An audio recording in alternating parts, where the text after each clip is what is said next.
name is Marie Briguglio and I form part of the Economics Department at the University of Malta. In the next 5 minutes, I will paint an economic portrait of Malta with 5 broad brushstrokes. Firstly, the Maltese economy is very small. Because Malta's population is just over 500,000 and its territory is so small, its economy can best be described as that of a small island state. This means that it comes complete with the kind of vulnerabilities that stem from having a small internal market and large exposure to external shocks. Secondly, it's very open. Total exports and imports as a percentage of GDP give us an indication of the kind of openness of an economy, and in Malta, they are greater than GDP itself. Following independence, Maltese producers were protected through barriers of trade that safeguarded them from foreign imports. But with the market liberalisation needed to join the European Union, these barriers were removed, and Malta gradually transitioned from a fortress economy to an open one.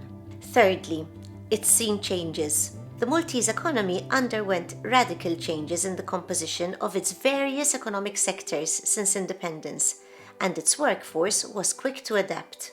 Increased openness saw the manufacturing sector shrinking after reaching its peak in the 70s and 80s. Yet, high value-added industries, like the production of electronic components and pharmaceuticals, continue to thrive. The services sector, including financial services and tourism, information and communication, professional services, but also public administration, education and health, arts, entertainment and recreation, has now evolved to become the mainstay of the Maltese economy, employing 4 out of 5 workers. The Maltese economy industrialized late in comparison with the rest of Europe, but today agriculture and fisheries account for less than half a percentage point of Malta's economy.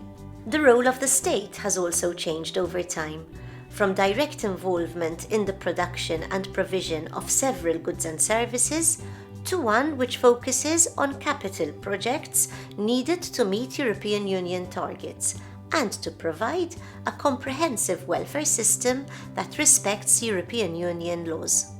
Fourthly, it's successful. By many accounts, the performance of the Maltese economy over time has been remarkable. GDP per capita compares well with the European Union average, and between 2010 and 2019, average real GDP growth was almost 6%. Even though the COVID pandemic hit the Maltese economy hard, by 2021 GDP levels had surpassed 2019 levels. Home ownership is one of the highest rates in Europe. For over a decade, unemployment rates in Malta have been among the lowest in the European Union. And despite the financial crisis in 2008, which engulfed major European centres in developed countries, Malta's financial sector remained largely unaffected. Finally, it could do better. The rapid economic development has left a high toll on the environment. To stimulate the economy, construction has been the go-to option by successive governments. Quarrying, building and demolition have left heavy impacts on the natural and built environment. Malta's waste is still landfilled. Freshwater resources are under pressure. Cars per capita are among the highest in the world, and large tourist numbers add pressure on Malta's already limited carrying capacity. Social issues also exist, including the need to cater for pensions, to improve female employment, and to improve wage rates, to address precarious working conditions, and overall low wages, particularly in comparison with house prices, the need to address mental health issues and educational outcomes.